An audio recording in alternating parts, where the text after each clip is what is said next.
Bom, vocês acabaram de ver o vídeo, que foi o Prêmio Sustentabilidade 2018 e 2019, que foi em Ilhabela. E é emocionante a jornada que esse prêmio tem percorrido nos últimos anos. O público percebeu o valor que tem hoje, e não é só por sermos nós organizadores, mas para os vencedores. Nós vemos muitas pessoas que recebem o prêmio e ficam realmente emocionadas. E toda a cadeia produtiva do turismo tem iniciativa idêntica que é reconhecida.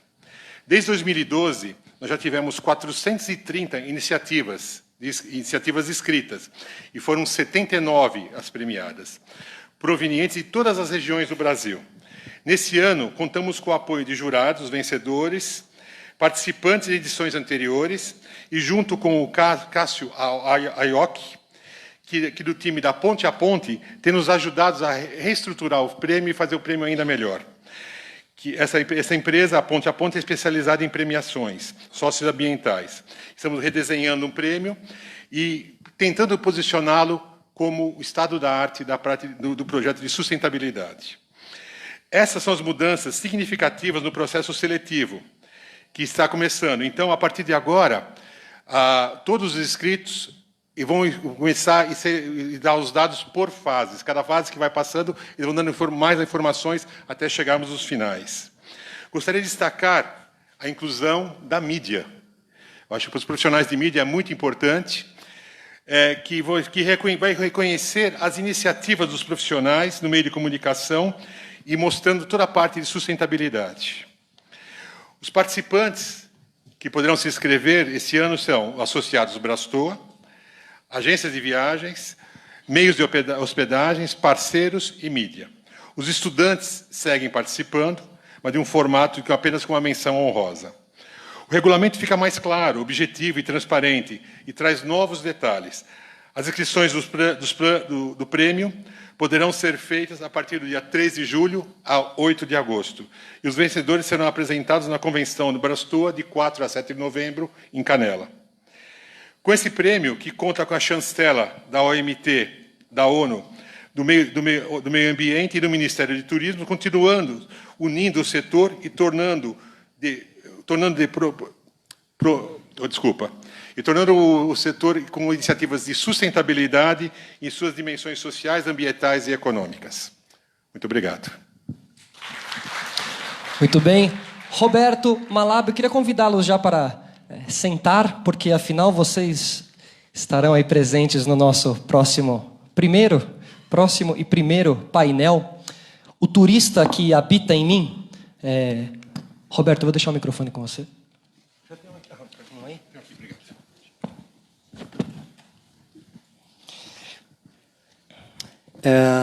Então, ok, dando início ao nosso primeiro painel, eu vou fazer uma introdução do painel. Nós vivemos hoje pela ótica do tudo é novo, né? Governo novo, secretário novo, muitas empresas e destinos novos, até o presidente da Brastoa é novo também, certo? Acima de tudo, temos aí um novo consumidor, né? Seja por idade ou por espírito. Ele é muito mais interativo, ele procura saber muito mais das coisas, é um cara muito mais consciente, que pesquisa muito em diferentes fontes, cada detalhe dessa viagem. Ele não se deixa ser levado, né? Ele gosta também de conduzir um pouco para onde ele vai. Nessas viagens eles querem tocar, sentir, né, cores, cheiros, sabores, amores. Então com isso as relações se transformaram e os papéis de cada um estão sendo reescritos. Portanto, agora eu vou apresentar os integrantes do nosso primeiro painel. Gostaria de, conforme eu vou apresentando, que suba ao palco. Primeiramente, Lídia Zuin, por favor, futuróloga, uma salva de palmas. Jornalista, futuróloga e pesquisadora. Lídia é mestre em semiótica e doutorado em artes visuais pela Unicamp. Pode tomar o seu lugar, tá bom, Lídia? Obrigado. Gostaria de chamar aqui ao palco também Sabrina Bull, influenciadora digital. Sabrina é empresária, economista de formação e trabalha com turismo desde os 17 anos. Ao longo de sua trajetória, se especializou em marketing, vendas e negociação com fornecedores. Por favor, fique à vontade, Sabrina. E por último, pode subir ao palco Caio Travels, influenciador digital. Caio Ramon, infinitamente mais conhecido por Caio Travers nas redes sociais, publicitário de 25 anos, já viajou para mais de 34 países e realizou seu maior sonho em 2017, quando comprou uma passagem só de ida para ir mochilar sozinho no sudoeste asiático. Muito bem. Pessoal, devidamente apresentados. Além disso, temos a Luiz Ermalab, secretário nacional de Desenvolvimento e Competitividade do Ministério do Turismo, e o nosso mediador, Roberto Nedelcio, presidente da Brastoa e diretor da Raido Operadora. Fiquem à vontade, é com vocês. Bom painel. Bom, muito boa tarde a todos. Estou falando boa tarde um monte de vezes hoje, mas acho que é sempre bom falar boa tarde para as pessoas. Bom, eu vou começar a mediar, fui escolhido para mediar esse painel, e eu acho que gostaria também de dizer por que eu também sou um turista, eu também viajo bastante. Eu acho que é importante você dizer por que eu estou aqui, porque eu vou mediar.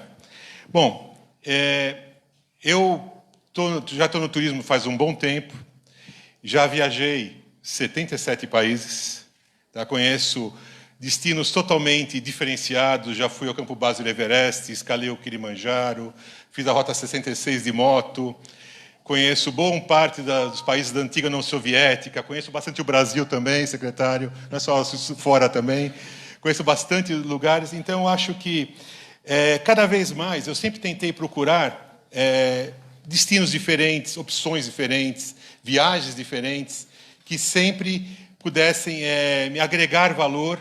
E muito mais do que isso, você pode ir até por um lugar normal, mas colocar algum tipo de viagem, algum tipo de produto que agregue valor nisso aí, às vezes com um custo muito baixo.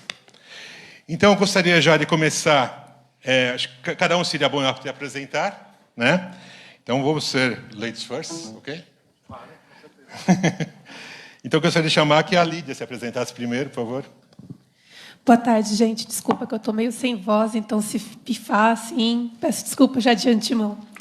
Então, como eu já fui apresentada, né, meu nome é Lídia, vocês já viram minha formação, mas como que eu trabalho, né? O que é ser futuróloga? Quando a gente fala assim, futuróloga, já pensa em astróloga, né? Tipo, prever o futuro. Só que não é assim que funciona.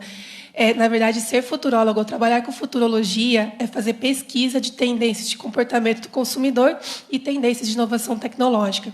Então, eu conheci a Brastoa falando um pouco sobre essas tendências mesmo, tanto do comportamento do viajante, do turista, quanto também tecnologias que estão revolucionando esse mercado.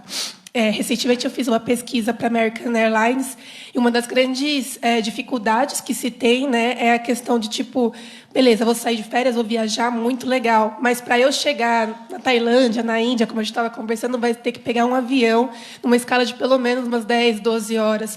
E isso é muito chato. Então, uma coisa que a gente pesquisa bastante com relação à tendência de tecnologia é no transporte, né? E aí o que eu acho de mais assim para um futuro mais próximo que está vindo com toda a força e que é uma preocupação para as pessoas para as empresas que trabalham com transporte aéreo é o Hyperloop do Elon Musk. Não sei se alguém já ouviu falar do Hyperloop, mas é um trem muito mais rápido que o trem-bala. Na verdade, é uma cápsula que vai por um túnel a vácuo, então só dá o primeiro impulso e ela vai sem nenhuma necessidade de combustível, então é super sustentável e tal. Além do mais, esse push que dá quando vai mandando a cápsula gera tanta energia que pode até alimentar uma cidade com energia elétrica vinda desse impulso, né? E aí é muito legal como diminui muito o tempo de viagem. Então, veio no ano passado, no ano retrasado, no Friends of Tomorrow Conference, um cara dessa empresa. Desculpa, gente. Estou com uma voz péssima. Não, tudo bem, fica tranquila. E aí ele estava falando, né, como seria a diferença. Então, se você vai da costa leste para a costa oeste dos Estados Unidos, leva, não sei, umas 6 horas, mais ou menos. Com o Hyperloop, demoraria 2 horas, 1 hora. Ele deu um exemplo aqui no Brasil também. De São Paulo para Campinas, se você vai de ônibus, por exemplo, como eu estudo na Unicamp, eu estou bem acostumada. Demora umas 3 horas, mais ou menos, para você pegar o ônibus em São Paulo e ainda ir para a Unicamp. Com o Hyperloop, demoraria 5 minutos. Então, é uma diferença muito grande. E isso impacta muito quando a gente vai fazer viagens. Se a gente, às vezes, pensa, eu tenho só o final de semana, ou eu tenho um feriado prolongado agora, não dá para ir tão longe assim, porque vai comer 1 ou 2 dias só de transporte. Então, muda muito. Nesse sentido também, o que se fala muito é que, beleza, vamos aumentar e vamos desenvolver esses transportes. a gente fala ainda mais de que não é só viajar para outros cantos do mundo, mas para além do mundo. Na verdade, o próprio Elon Musk também tem um projeto de construir foguetes que levam para Marte para até 2024, mais ou menos, colonizar Marte. Por enquanto, antes de falar de colonização, se fala de turismo espacial. Então, já tem um resort que está sendo construído na órbita da Terra para quem quiser gastar mais ou menos uns 9 milhões de dólares para poder ir lá e passar alguns dias e ver, num dia só, o pôr do Sol e o nascer do Sol da órbita da Terra 10 vezes. Se vocês tiverem 9 milhões de dólares, beleza, parece uma ideia muito boa, até porque tem Wi-Fi de alta velocidade grátis, tá, gente? Compensa super. Imagina a comissão para 9 milhões de dólares, né? Bom, obrigado. Agora eu gostaria que a Sabrina se apresentasse. Oi, gente, boa tarde. Eu trouxe um vídeo rapidinho de 2 minutos para mostrar um pouquinho da minha história, da minha trajetória. Raoni? É Raoni, né? Raoni, você está com o vídeo aí? Cadê você?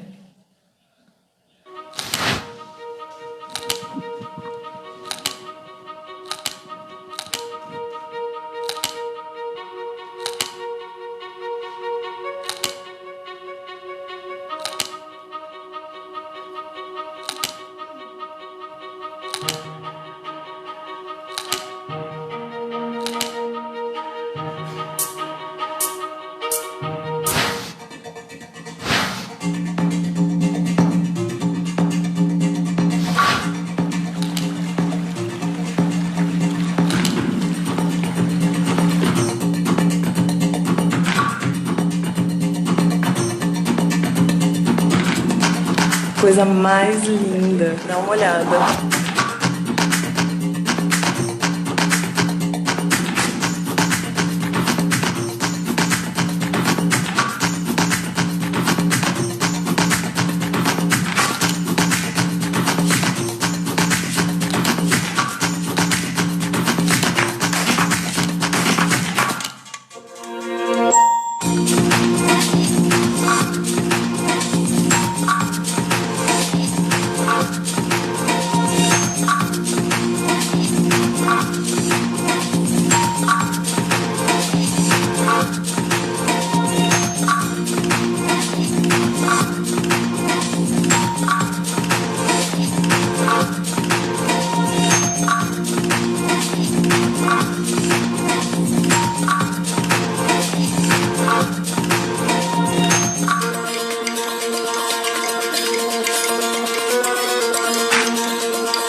Bom, gente, basicamente esse é meu currículo.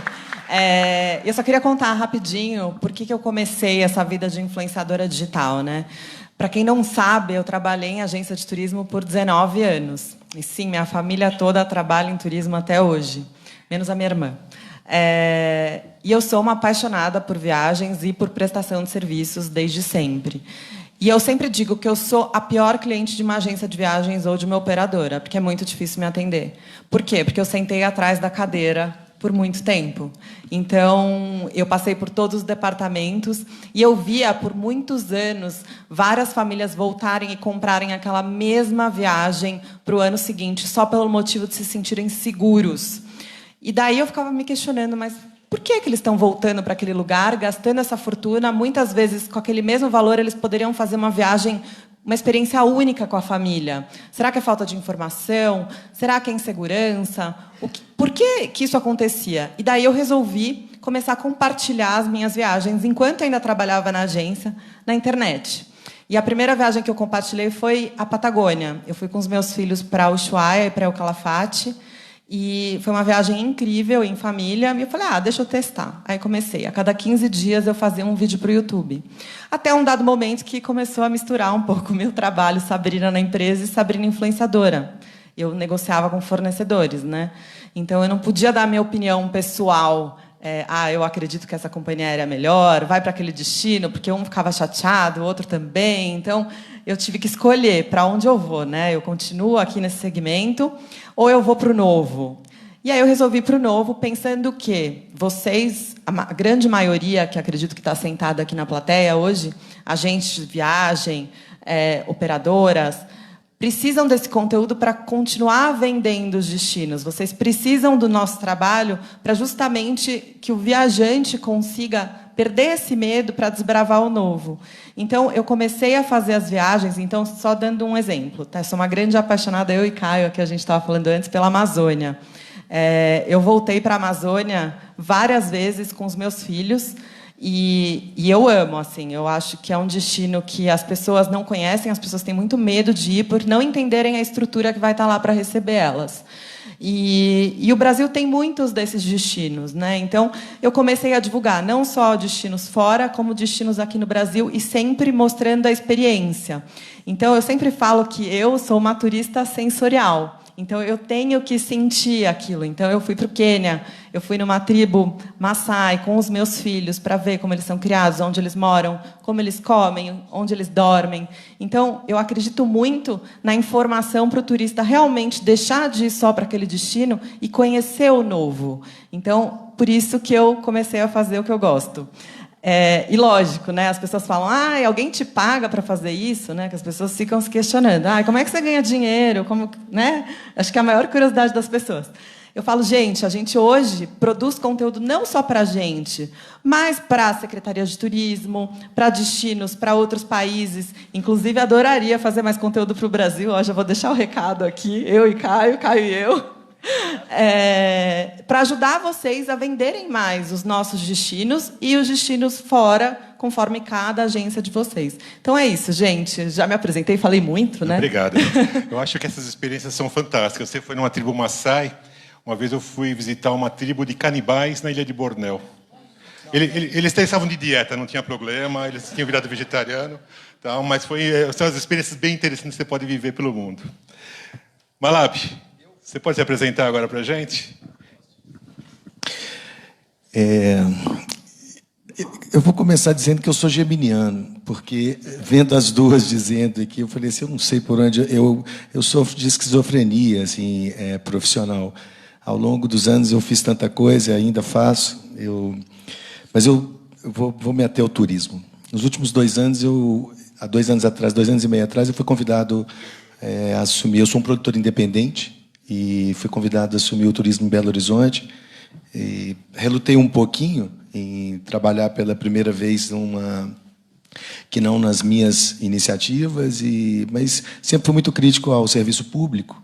Sou filho de funcionário público e sempre fui muito crítico. Falei assim, acho que eu preciso, a essa altura da vida, já passando dos 50 anos, eu acho que eu posso dar algum tipo de contribuição. A gente fez um trabalho maravilhoso lá nesses 2 anos, 17 e 18.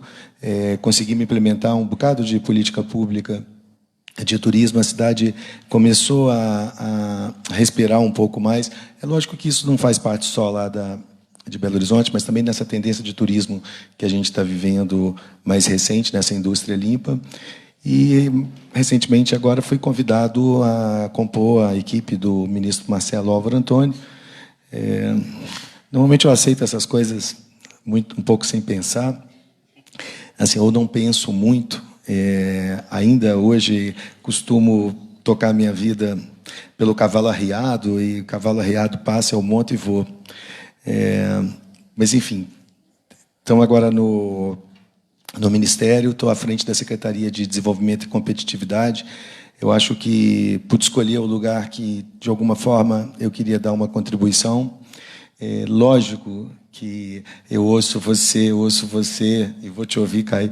É isso que me seduz, né? Se algo a gente precisa, todos nós precisamos fazer, não é que tenha dado errado até agora o que a gente fez, mas seguramente o nosso comportamento profissional, o nosso comportamento voltado para o turismo hoje, ele tende a não dar certo se a gente continuar batendo na mesma tecla.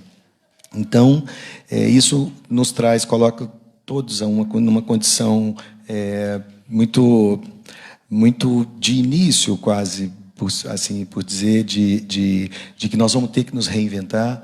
É disso que a gente está falando, de conectividade, de tudo que a gente possa pensar, que nós vamos ter que nos reinventar cada dia mais, de segurança. E é lógico, o futurismo não é magia, nós não vamos descobrir aqui a Mega Sena, mas tendência a gente precisa olhar, a gente tem que entender qual que é o comportamento, que perfil de turista que escolhe vir para cá, como que a gente movimenta os 210 milhões de brasileiros dentro do Brasil, que eu acho que é o grande barato para a gente alavancar de uma vez por todas o nosso turismo aqui para patamares que a gente merece e tudo. Então, é isso que a gente está falando. Eu também estudei economia, fiz administração, especialização em cultura. Nos últimos 30 anos eu trabalhei muito com cultura. E também, graças a Deus, viajei muito. Sempre com o turismo de negócio, sempre trabalhando em turnês e tudo, mas viajei também os 4 cantos do mundo. Acho que é isso. A vantagem em trabalhar com turismo, quem está em negócios e está passeando também ao mesmo tempo. Você tem uma vantagem boa, que você encurta muito, que quando você está com os artistas ali nos cantos, você se apresenta, tem aquela loucura, mas depois eles querem sempre te mostrar o atrativo mais premium daquele lugar. Então, você tem situação, quer seja comer no restaurante bacana daquela cidade ali, de porta fechada, só você e uma turma com o chefe, talvez até fazendo na sua frente, ou experimentando alguma outra coisa assim. Essa questão de portas fechadas é muito bom, ou baixando a porta do Favela Chique em Paris e dançando funk, coisas assim. Tudo bom. Bom, e Caio, o último, mas não menos importante. Boa tarde aí para todo mundo. Mais boa tarde para vocês. Meu nome é Caio, eu tenho 25 anos de idade e a minha história é um pouco diferente da Sabrina, mas a gente começou com a mesma paixão em comum, que é viajar. Bom, tudo começou quando eu era pequeno e eu tinha dois grandes sonhos, um era viajar. Sempre quis fazer um mochilão. E o outro era trabalhar com viagens. Só que eu não tinha noção de como fazer isso. Eu não tinha noção como que eu ia mochilar, porque eu não tinha dinheiro na época. E também eu não tinha ideia como eu ia começar a trabalhar com viagens. E em 2014 eu entrei na faculdade aqui em São Paulo, no Mackenzie. Comecei a cursar marketing, publicidade e propaganda. E eu fiz uma coisa muito importante desde o meu primeiro semestre, que foi estagiar. E no meu estágio foi muito importante. Hoje em dia eu não trabalho mais nessa área corporativa. Graças a Deus eu trabalho com viagens, que é o meu sonho, que se realizou. Vocês vão entender como. Mas foi muito importante para mim, porque eu cresci muito profissionalmente lá dentro. Eu cresci como pessoa lá dentro também. Foi uma fase muito importante da minha vida. E aconteceu uma coisa muito importante. Em um dos meus estágios, eu estava na entrevista de emprego. E eu estava com 5 pessoas para concorrer àquela vaga. E aquela vaga era muito importante para mim, que ia dar o pontapé inicial para juntar dinheiro para o meu mochilão. E o meu ex-chefe perguntou para cada um de nós onde a gente se via daqui a 5 anos. Enquanto um falava que queria ser diretor de marketing, o outro falava que queria ter a própria empresa, o outro falou que queria crescer naquela mesma empresa, ele virou para mim e falou: Caio, onde você se vê daqui a 5 anos? Aí eu virei para ele com toda sinceridade e falei assim: eu me vejo viajando o mundo. E eu fui a única pessoa contratada naquele dia. E até engraçado que, depois que eu contei essa história no Instagram, chegou uma seguidora para mim e falou assim: Caio, você não sabe. Eu falei: o quê? Ela falou: eu fui numa entrevista de emprego e eu falei que eu queria viajar o mundo, eu não fui contratada. Eu falei: não, gente, não é pra você sair falando em todos os lugares que você quer viajar o mundo. Aqui eu me senti à vontade, eu senti que eu estava bem. E eu fui contratado e eu sempre compartilhei minha paixão por viagens e sempre falei como isso é importante para mim. Eu nunca escondi essa paixão e sempre me trouxe coisas positivas. E eu estagiei 4 anos, fiz estágios incríveis e consegui juntar R$20 mil. E depois que eu juntei R$20 mil e apresentei meu TCC, eu conversei com o meu chefe, conversei com a minha mãe também e falei: mãe, sabe aquele sonho que eu sempre tive de mochilar? Ela falou: sei. Eu falei: então, acho que é agora. Estou preparado, já juntei dinheiro, já me formei. O que você acha? A minha mãe: vai. Aí eu falei, mãe, como assim? Você precisa mostrar um pouco de preocupação. Aí ela falou assim, não, vai. Aí eu falei, tá bom, vou. Aí eu comprei uma passagem só de ida para Tailândia. E eu fui sozinho, só eu. E as pessoas me perguntam todos os dias no Instagram, de onde eu tiro tanta coragem. E a real é que eu nunca criei essa coragem antes. Eu criei essa coragem na estrada. Eu fui muito nervoso, eu fui muito inseguro, mas quando eu estava na minha viagem, eu percebi que eu era capaz daquilo, de viver tudo sozinho. Porque foi uma viagem muito louca. Eu estava sozinho, na época eu tinha 22 anos de idade, do outro lado do mundo, claro que eu não sei falar tailandês, e eu me virei sozinho. E eu passei por 9 países na época, e eu comecei a compartilhar a minha viagem no Instagram.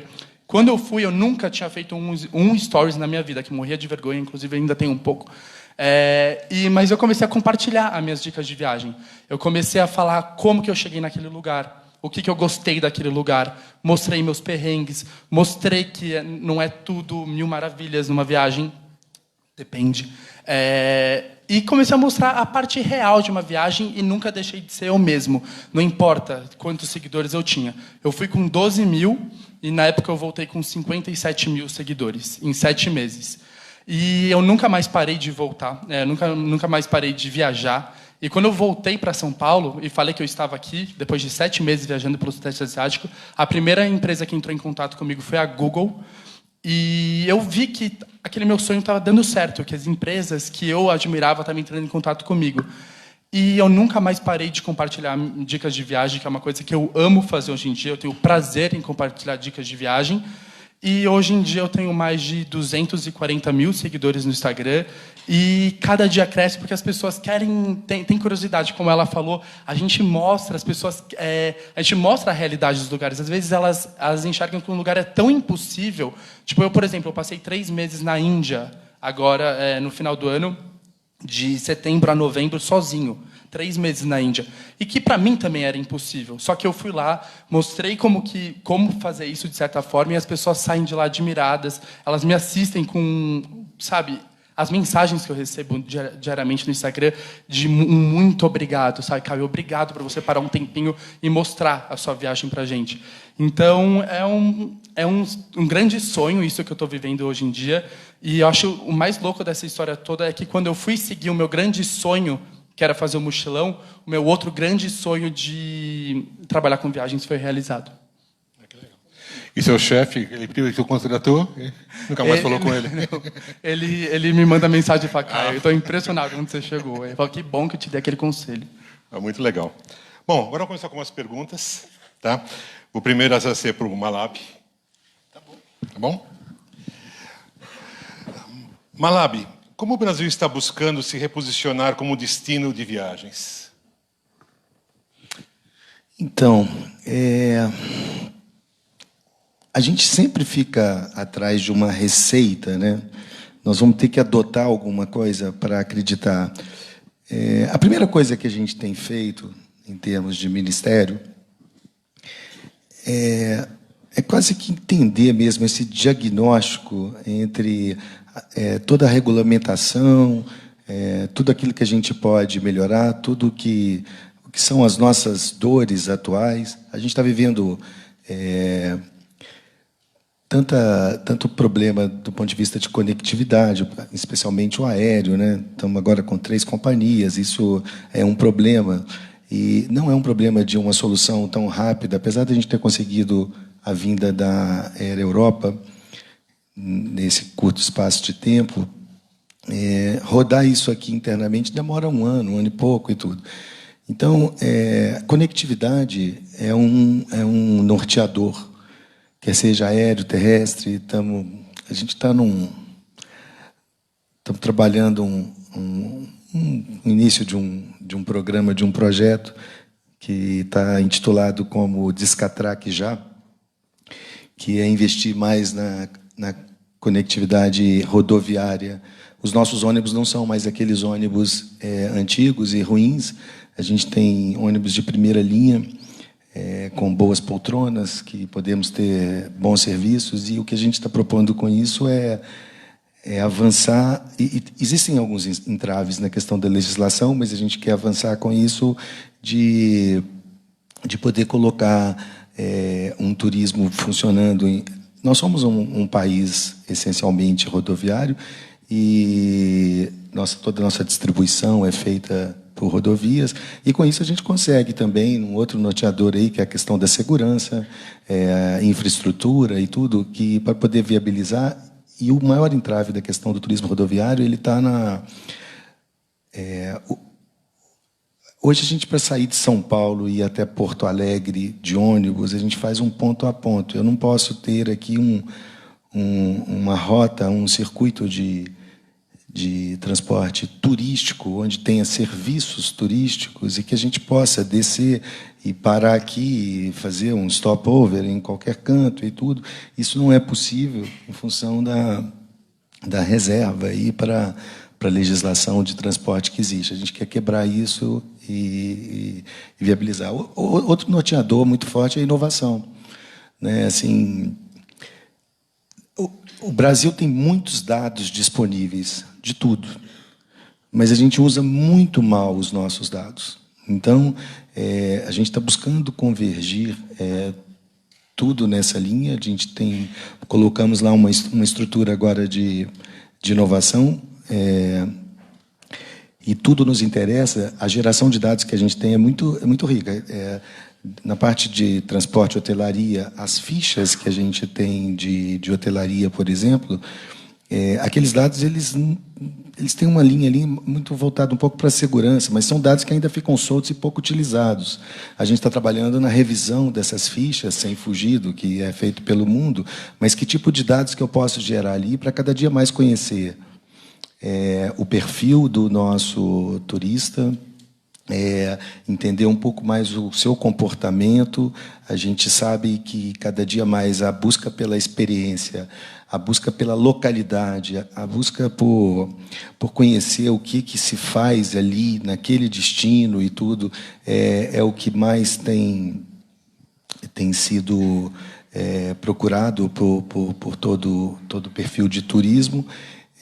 Então, a gente entende que a inovação também é algo de muito necessário. Enfim, eu acho que, resumindo, eu poderia colocar mais dois aqui, mas eu vou resumir te dizendo assim, o que nós estamos fazendo?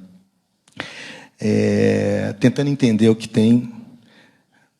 Não estamos buscando nenhuma fórmula mágica, mas minimamente trabalhar com o que a gente tem. E a realidade que a gente tem é um país continental com 210 milhões, que é capaz de tirar de um número de 60 milhões de brasileiros que viajam para ter saltos expressivos e também potencializar a vinda de estrangeiros para cá. Com isso, a tendência, o que se faz o mundo afora, a gente está buscando essa conexão, um alinhamento vertical, desde a Organização Mundial, com tudo que se faz até os municípios, um alinhamento horizontal, com também todas as entidades, todo mundo trabalhando em convergência para poder mudar. Eu acho que é isso.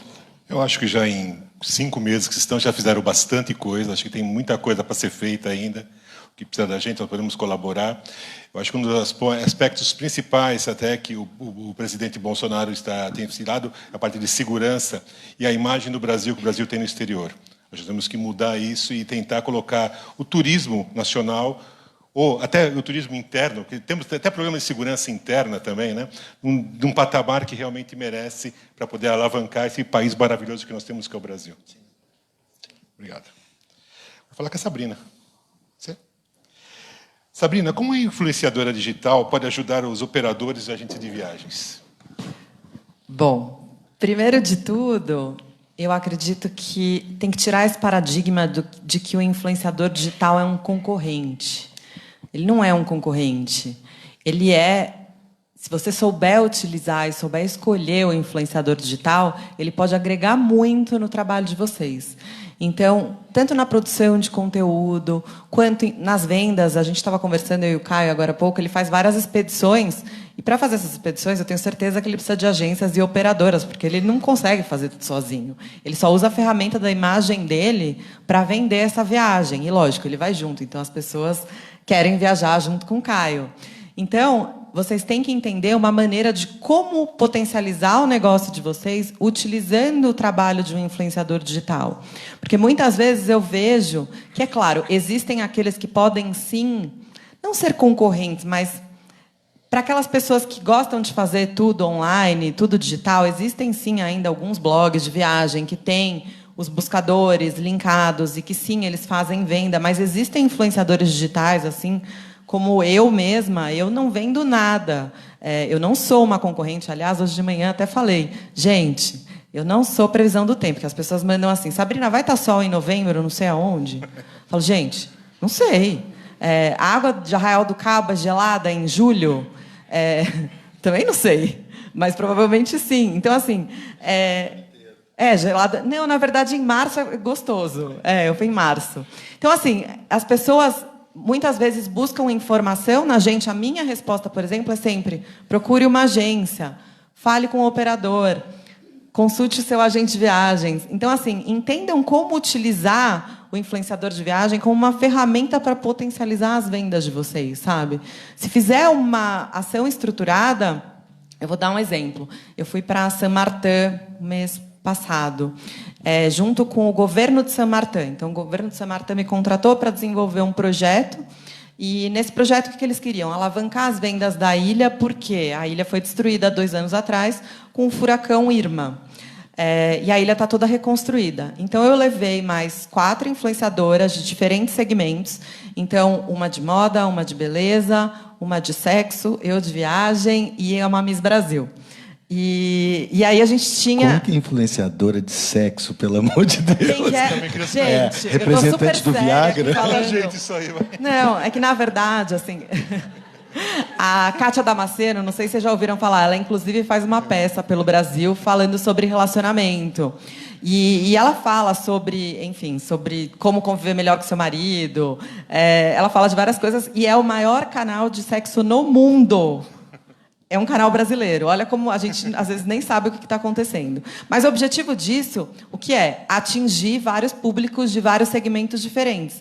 E não levar todo mundo que fale só de viagem. Porque, muitas vezes, o meu seguidor é o mesmo do Caio, que é o mesmo da outra pessoa que tem o mesmo ambiente falando de turismo. Outra coisa, quando eu monto um projeto assim, eu penso no seguinte: de onde é essa pessoa? Então, eu tinha uma pessoa de Brasília, uma do Paraná, uma de Fortaleza, eu de São Paulo e uma do Rio Grande do Sul.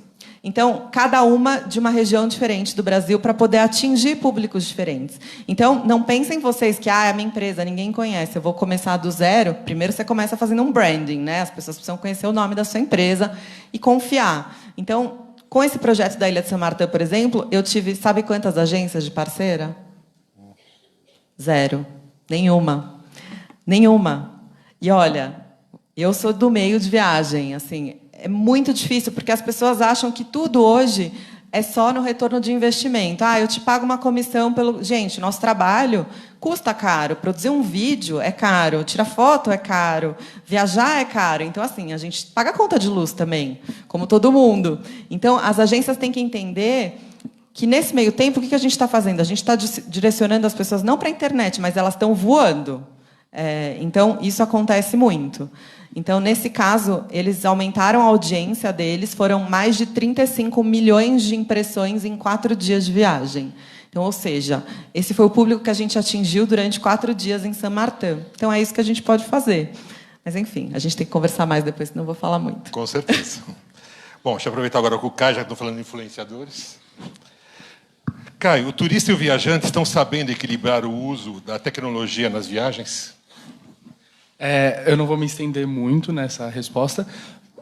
Essa é uma pergunta muito delicada, porque eu também já aprendi muito com isso, né? Hoje em dia, qualquer lugar que a gente vai, seja um show, seja em viagem, ou seja...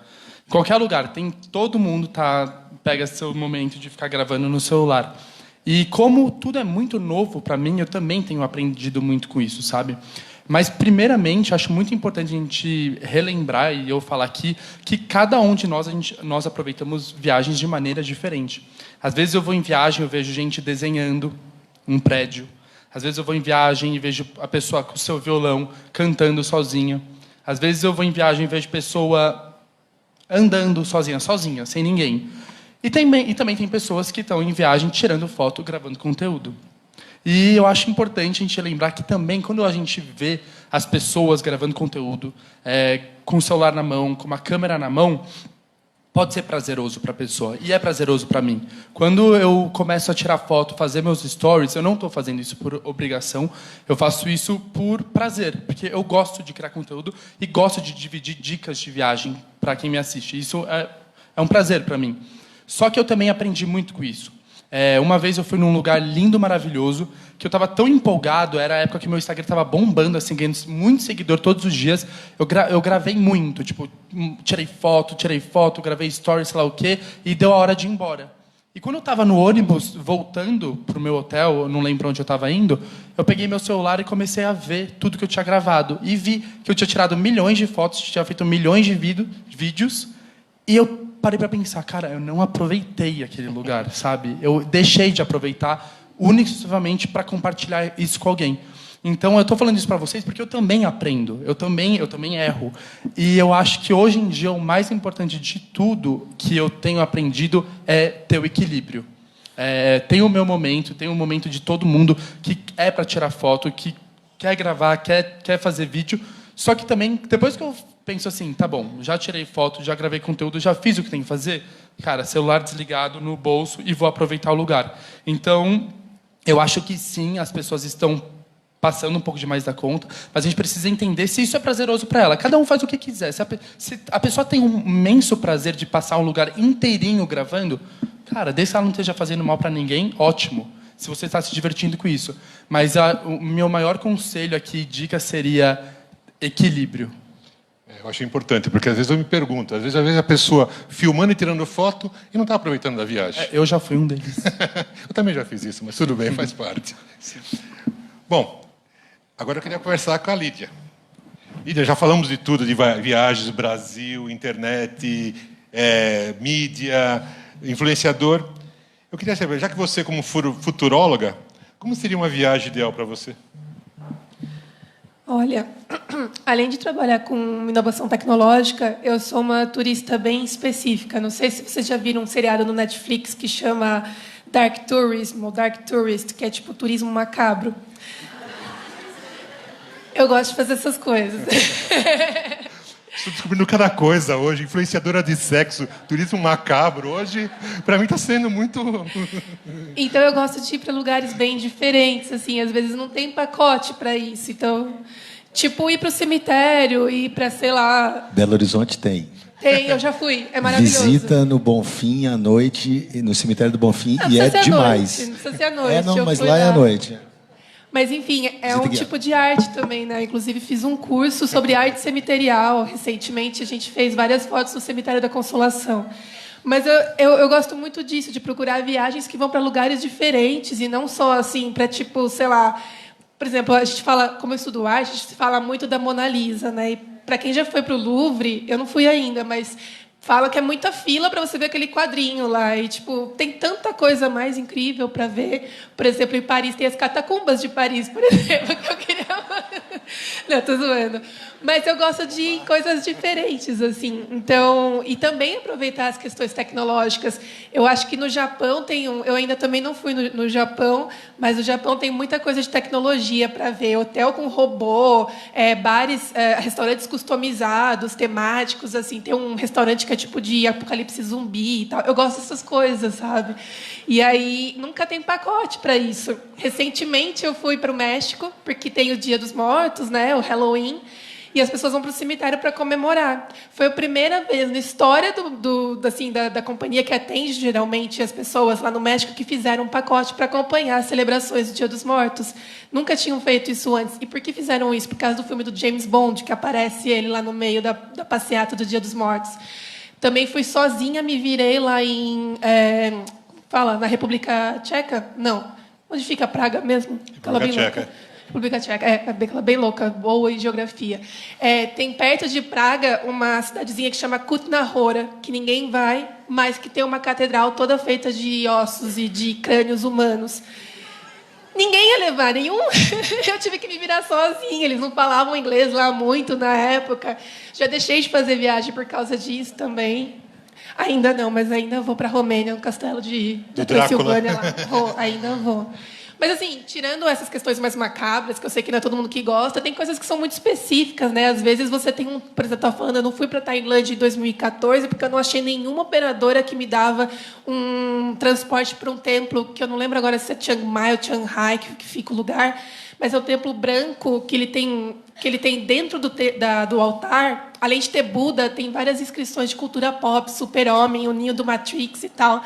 E eu não tinha, eu falei, ai, mãe, nem quero ir, porque se não for para ir lá, eu nem vou. Então, imagina quantas pessoas... Tudo bem, não deve ser muitas pessoas que eu sou esquisita, né? Mas as pessoas que desistem de viajar porque não tem esses pacotes. Então, eu gosto muito de fazer isso. E desculpa se alguém aqui é guia turístico, mas eu detesto guia turístico. Eu prefiro não ir no guia turístico, porque eu sei que eles vão fazer aquelas coisas mais tradicionais e da vida, e eu não quero. Então, recentemente, o que eu fiz foi... No Museu de Arte Sacra aqui de São Paulo, eles estão fazendo pacotes que são, na verdade, viagens, cursos em loco de História da Arte. Então, a gente foi para a Alemanha agora para ter aula com uma historiadora da arte e um historiador da música. Então, era uma aula em loco mesmo, não era aquele turista, aqui porque passou tal coisa. Eu tenho... Guia turístico, desculpa. Eu tenho um rancor. Porque quando eu fui para a Noruega, o guia ficou falando, não, porque aqui a gente teve um período em que teve muita banda de black metal na Noruega, que era satanista, queimava igreja, não sei o que lá. E eu queria ir nos lugares para ver. E eu estava com a minha mãe. E aí a gente tinha que passar por uma praça no centro de Oslo. E aí o cara falou assim, não, mas é meio perigoso. Gente, a gente mora no Brasil, entendeu? Nunca que a praça em Oslo vai ser perigoso. E aí eu deixei de ir por causa disso, sozinha. Então, são algumas coisas assim que eu acho bem interessantes e que o entretenimento tem focado muito. De ir para cidades onde foi gravado algum seriado, ou de ir para algum lugar em que a experiência do seriado, essa é uma tendência muito grande também. Imagina poder visitar um parque temático de Westeros, ou então visitar o deserto do Game of Thrones e tal. Então, para mim, quando eu fui para Estocolmo, foi isso. Todo mundo ia lá ver aquelas coisas mais tradicionais e eu fiquei viajando pelo centro para ver os lugares onde foi gravado o filme da Garota com a Tatuagem de Dragão. E nenhuma agência oferecia isso. Então, mais para esse lado. Nós vamos ter um painel só sobre viagens de cinema. Então vai ser bastante interessante. Acho que seria uma opção para os operadores pensar em criar uma viagem para cemitérios de robô para elas. Podemos pensar em fazer uma coisa assim, porque acho que você ia gostar. Agora, Roberto, é importante só para te dizer que tem guia formal e tem uma infinidade de guias para... É só questão de buscar, dá para ter. Eu tenho uma amiga, que é uma artista, não sei por onde ela anda, mas é até paulistana, que ela, durante muito tempo, ela viajou o mundo através de conhecer cemitérios, numa busca de como que as pessoas lidavam com os mortos, que é uma forma de conhecer as pessoas, né? Então, mas não tem o guia clássico, mas tem o vanguarda também. Existem, acho que, guias para todos os gostos. Recentemente, a minha operadora, nós fizemos uma viagem, que era uma viagem de bruxas, se intitulavam Bruxas, e para Triora, um festival de bruxas na Itália. Tá? E levamos o grupo. Nós até pensamos que não ia vender passagem aérea, porque todas iam de vassoura, mas não, vendemos passagem aérea normal, foi sem problema nenhum. Bom, eu posso fazer uma rodada de perguntas ou posso abrir para o público? O que você prefere, Mônica? Posso abrir para o público? Então, eu queria abrir para o público, caso alguém tenha algumas perguntas, nós estamos aqui com toda essa diversidade de influenciadores e opiniões que podem ajudar a responder. Tem uma pergunta aqui no meio.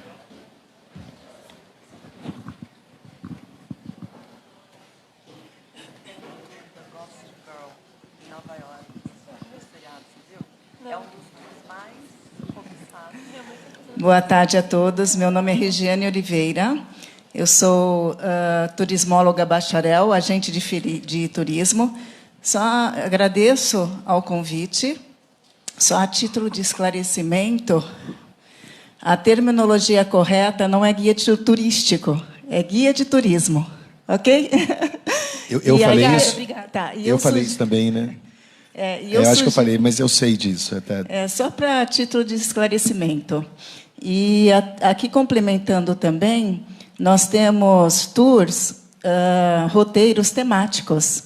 Então, eu sugiro a você que procure roteiro temático, porque nós temos aqueles roteiros tradicionais, né? E também temos o roteiro temático, que vai de encontro ao que o turista busca.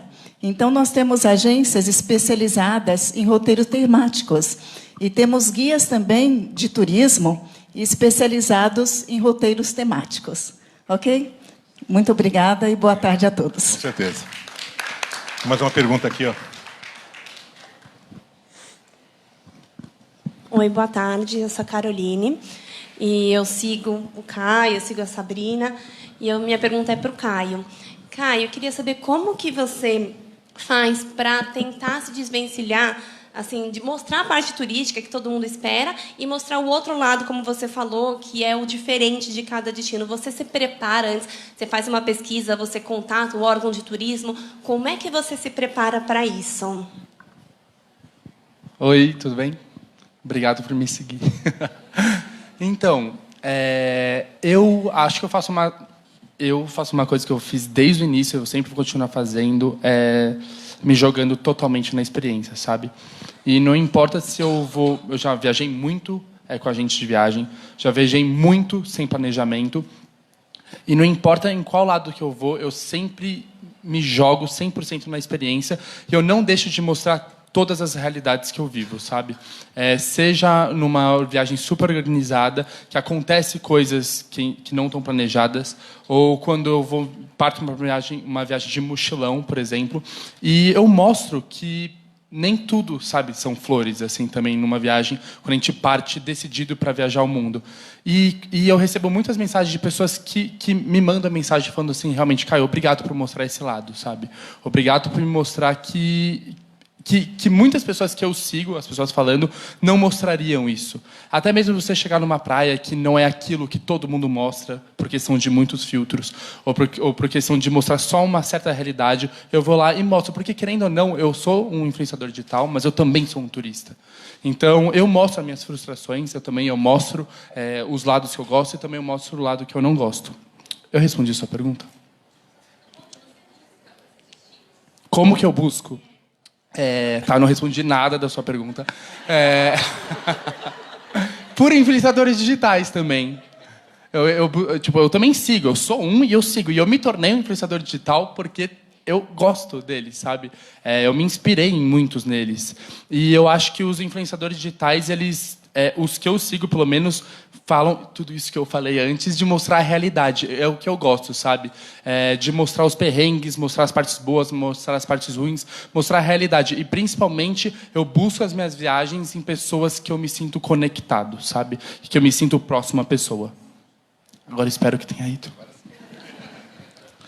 Boa tarde, meu nome é Pedro, sou da PAM Turismo, Eventos, Feiras e Congresso.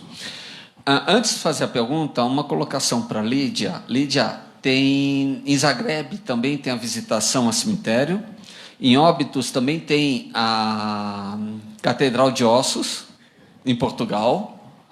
Tá? A minha pergunta seria para a Sabrina. Sabrina, eu queria saber uma coisa de você. Em relação às viagens ou ao que você oferece nessa parte de serviço, assim, das tuas sugestões, o que você acha, o que você acha da tendência hoje? Na verdade, são duas perguntas, uma para o senhor também aqui na ponta. O que você acha do turismo de experiência incluído nesses destinos ou nesses roteiros? E a pergunta para o senhor é em relação, qual que é o planejamento que o governo vem fazendo para o turismo brasileiro em termos da segurança no Brasil? Qual que é o planejamento, o que tem de estudo para poder estar melhorando a situação da segurança no Brasil, para que a gente possa estar recebendo os turistas estrangeiros, aumentando a quantidade como o Brasil estima chegar, na mesma quantidade que a Espanha recebe? Bom, começando a minha parte da pergunta, a gente vai falar de turismo de experiência, né? O turismo de experiência, na minha opinião, hoje é fundamental em qualquer viagem que eu faça. E é a preocupação com que a pessoa ou a agência que está te recebendo tem com relação ao serviço. Então, eu vou dar um exemplo. Eu comentei que eu fui para o Masai Mara, e chegando lá, a gente tinha direito a 2 safaris por dia, né? Eu estava com os meus 2 filhos, um tem 13, outro tem 11, isso faz 2 anos. E eles se preocuparam se os meninos iam ficar entediados nesse meio tempo. Então, o próprio hotel, um lodge, né, se organizou para que eles tivessem aulas de arco e flecha com os próprios maçais que trabalhavam no hotel. E trouxeram alguns jogos, porque é um destino que, como vocês devem imaginar, a internet não funciona. E, normalmente, quando eu viajo com os meus filhos, alguns vão me achar um pouco radicais, mas eu deixo eles sem o Wi-Fi. Porque eu acredito que a gente tem que viver a experiência como uma família.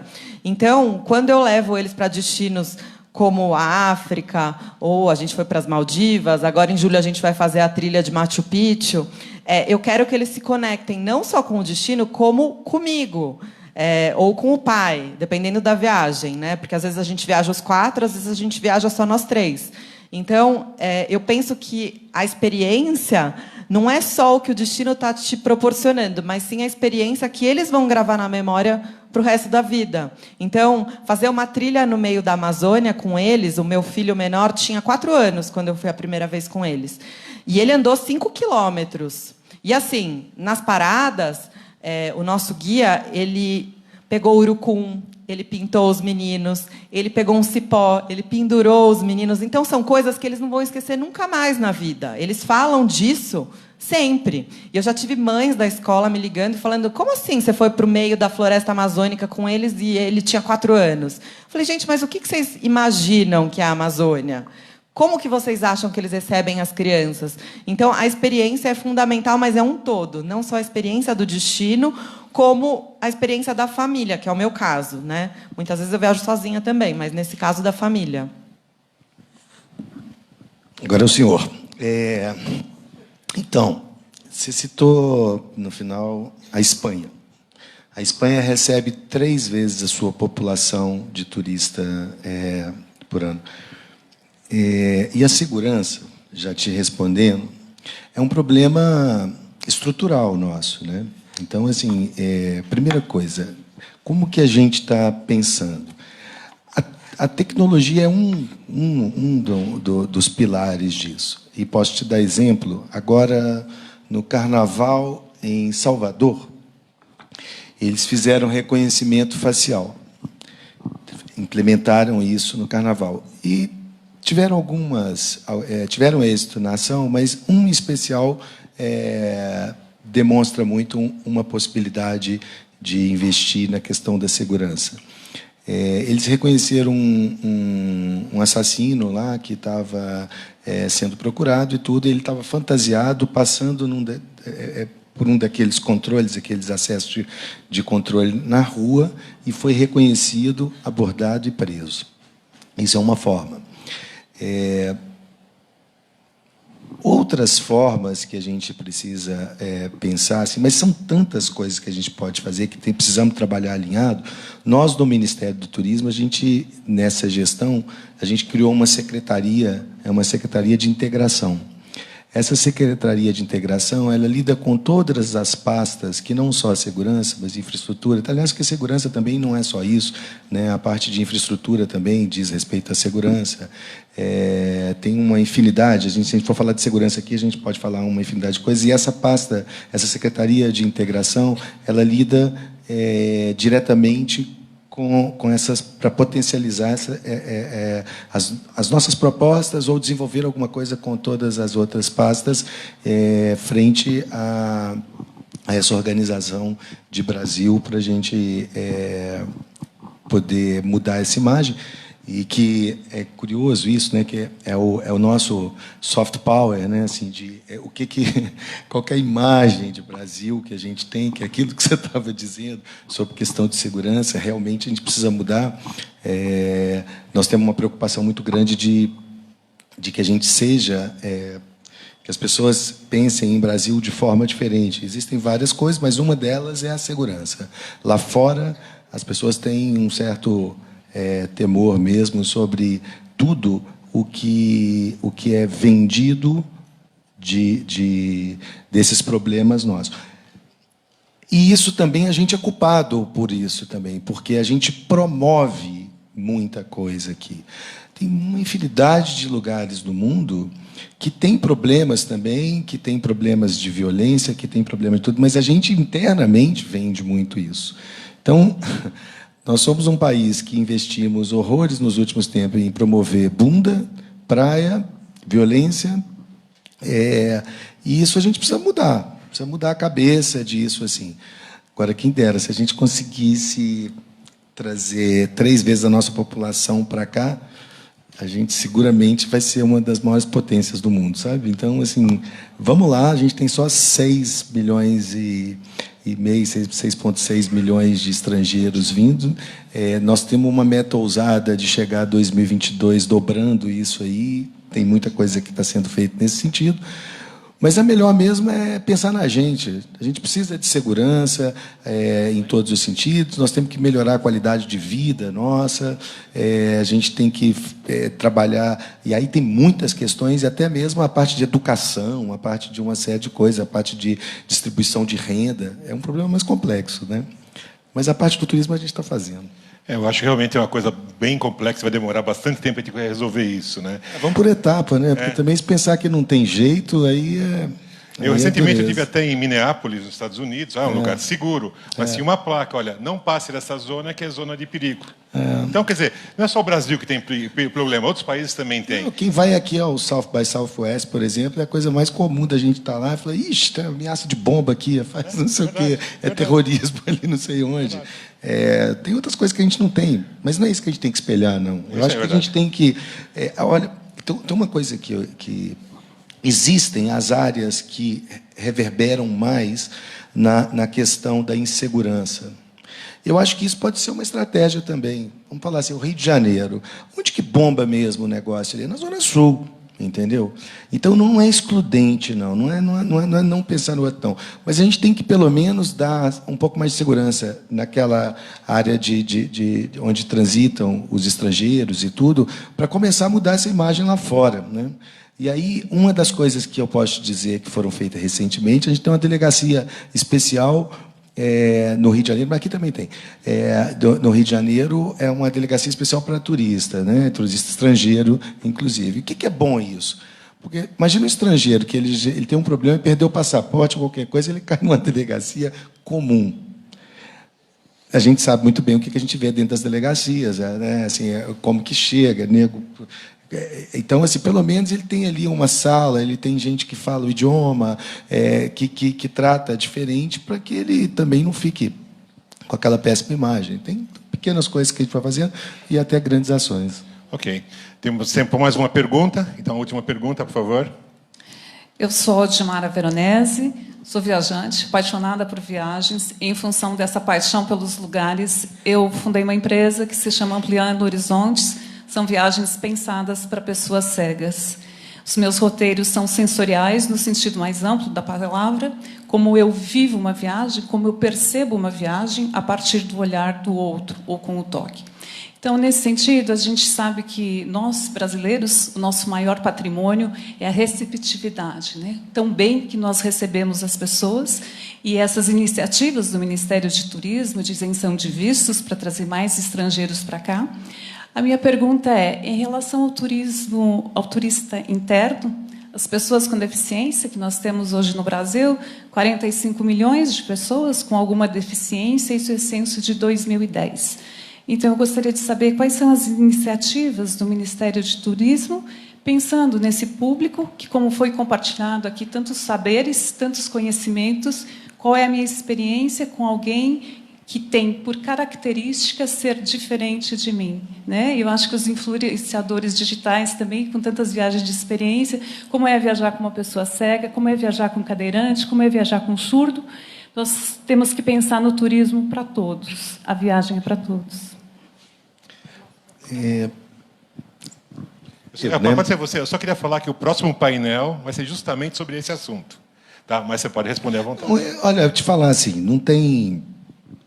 a gente tem o Cadastur, que é a nossa organização de cadastro para todos os serviços prestados no turismo. Para ser fornecedor para o governo, e a gente preza e trabalha muito com todos os agentes e tudo, você precisa estar ali no Cadastur, ali a gente tem um banco de dados também, mas existem umas orientações para prestação de serviços. Na infraestrutura, o que a gente tem colocado... tem uma coisa que a gente está fazendo agora, que é o Investe Turismo. É um convênio com o Sebrae, e a gente está rodando 30 destinos, criando uma proximidade entre o Estado e a localidade, o município,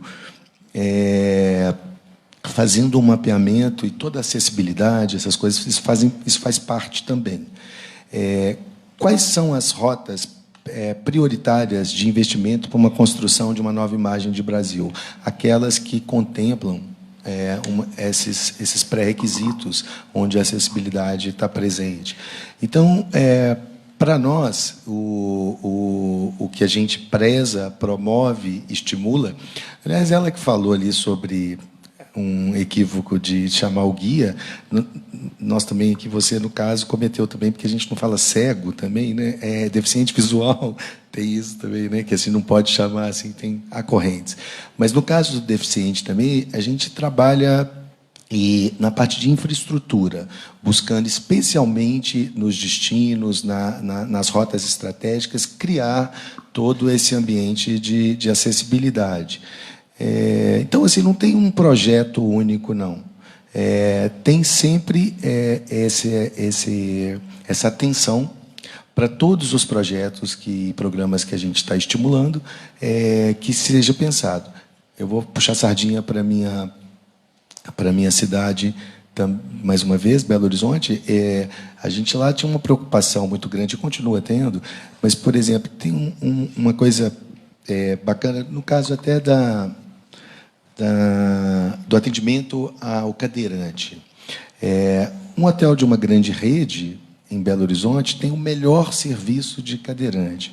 O estímulo disso lá, a promoção disso, fez com que todo mundo copiasse. Então, uma outra forma muito clara para nós é promover iniciativas como a sua, entendeu? Assim, é importante que a gente saiba, que a gente conheça e que a gente possa promover o que já acontece. A gente tem buscado muito convergir ações e não ficar inventando muita moda, não. Não dá para ficar prometendo tanta coisa. Existem iniciativas independentes, existe a nossa atenção para tudo que a gente faz, existe o que é feito em vários governos também, e a gente vai conhecendo. O mapeamento, esse diagnóstico, é uma coisa que a gente está fazendo para poder avançar.